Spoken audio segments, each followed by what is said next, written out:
In my humble opinion, Xenoblade Chronicles was a masterpiece in storytelling, world building, and gameplay.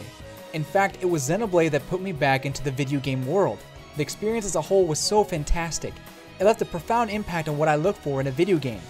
Am I emotionally invested in the story? Do I care about these characters? Is the gameplay engaging and fun to play? Most of my favorite games answer these questions with a yes, and I argue that an RPG needs to have these to be a masterpiece. That said, Xenoblade Chronicles isn't without its flaws.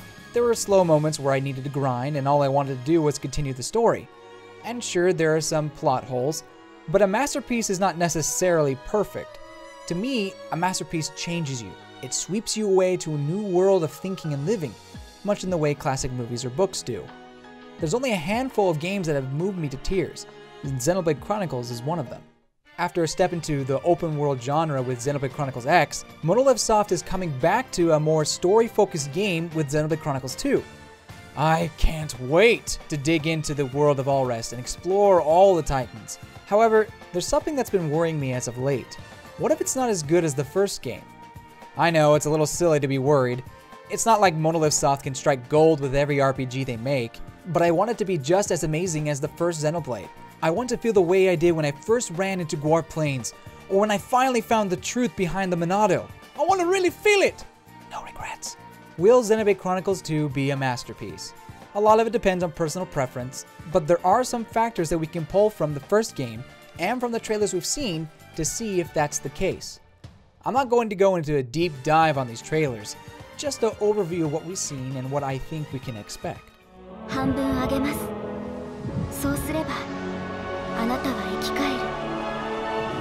The transition between Xenoblade Chronicles and X's combat wasn't that big of a leap.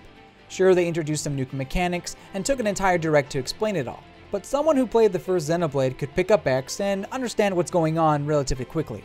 Now take a look at Xenoblade Chronicles 2. What's going on? That was my first reaction to the gameplay from E3, and I'm still a little overwhelmed with all the moving pieces going on in one fight. I mean, look at this.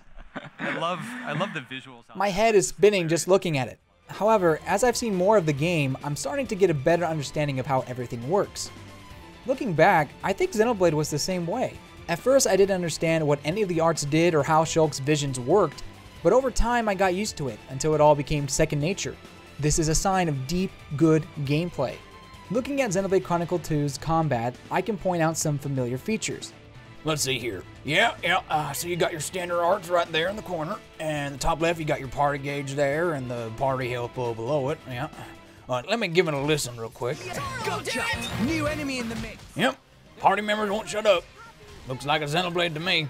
But there are a lot of new features added in this combat, all coming from the blades. Blade combos, new driver combos, elemental damage, switching through blades. There's a lot to process here. However, I don't think it's a bad thing. Monolith Soft is again trying to create a new way to play, instead of just sticking to what worked in the past. Just like with the original Xenoblade, we'll be eased into these mechanics until they become natural.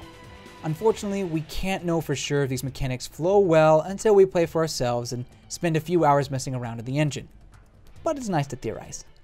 We'll show you what me and Pyro are made of. Take this! Blades are probably the biggest addition to Xenoblade Chronicles 2. They really put the blade in Xenoblade. In a sense, they seem to replace the equipment and weapons you collected in the first and second game. At the same time, they're pretty much additional party members with affinities, skill trees, and personality. We don't know the exact number of rare blades, but we've seen at least 30 so far, and there's probably more. The blades already provide hours of content as you try to find a playstyle that works for you. Previous Xenoblade games had this kind of variety as well, although not as diverse. With the blades and drivers, however, you have a plethora of playstyles to choose from. Blades act as healers, tanks, and attackers, and you can switch through the ones you like. The blades also determine what kind of effect your driver earns. All of this encourages you to try out new playstyles and techniques. Personally, I'm looking forward to experimenting with the different blades in battle. And finding my perfect waifu. Gameplay-wise, yes, they change a lot, and we'll see if that works, but how much of a factor will they play in the story? You see, my biggest worry with them being actual people or beings is I don't want to see them all pushed aside. I want to know more about these blades. If they are party members, then I want to learn about who they are as a character. I know that's a lot to ask for, considering we have so many blades to deal with, But a good party goes beyond just good character design. However, in an interview with Time magazine, executive director Tetsuya Takahashi mentioned how the humans and the blades must work together to protect the world they live in. So it sounds like these blades will be beings with feelings and personality.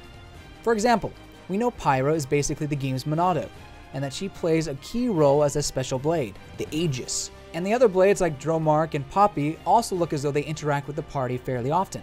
Now, I don't know if this will be the same for other rare blades in the game. For all we know, the rare blades may not change or add anything to the story. However, in the Japanese Direct, we get a shot of a few rare blades talking in a cutscene, and it's not when they're first summoned. Could they play a part in the main story? Maybe there are side quest cutscenes for specific rare blades. I guess we'll see. I do, however, think the story will expound on where the blade or core crystals come from, although in a general sense. What's the matter? Are you the Aegis, or aren't you? I won't use that power, and I won't... Okay, I'm not worried at all about the soundtrack for Xenoblade Chronicles 2. It's blowing my mind right now. What I've heard from the trailers has all been phenomenal, and I trust these composers to create a fantastic soundtrack.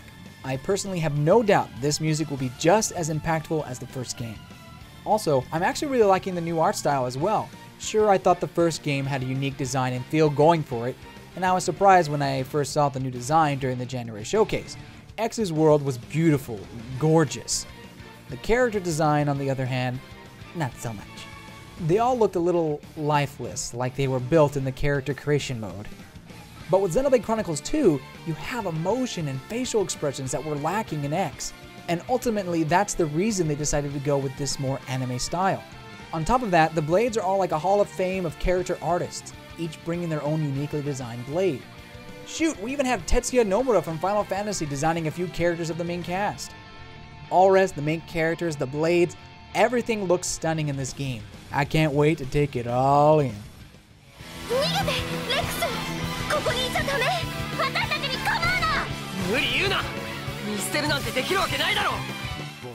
While I love Xenoblade Chronicles' story, it definitely runs into a few tropes of the Xeno series, or maybe even JRPGs in general. Gods versus humanity, villains becoming good, and good guys turning out to be terrible people. But at the same time, it throws in its own twists and surprises that make up an extremely entertaining story. Honestly, I expect the sequel to hit on even more tropes of JRPGs and anime. But that's not necessarily a bad thing as long as they take it and make it their own. And I think they will. While this is a sequel, there will be very little tie-in to the first game. At most, maybe a mention, if anything. Although, it would be interesting if the god of this world turned out to be Shulk, or maybe another scientist from Zanza's lab. We'll see. I'm just throwing out possible twists here. Executive director Tetsuya Takahashi also mentioned how he wanted to get away from the storytelling he keeps using in his games. Focus less on humanity conquering impossible odds, and more on a love story between a boy and his sword. I mean girlfriend, who's a sword, and has two personalities. He said while the first Xenoblade was about friendship and Shulk's revenge, the sequel is more about adventure and Rex's coming-of-age story. Although that kind of sounds similar to Shulk. You see? More tropes! In the end, I'm hoping it will be just as captivating as the first game. We have less than a month to wait for Xenoblade Chronicles 2. Will it live up to the hype? Will it be a worthy successor to one of the greatest games ever made? Like I said in the beginning, a lot of it depends on your own personal preference.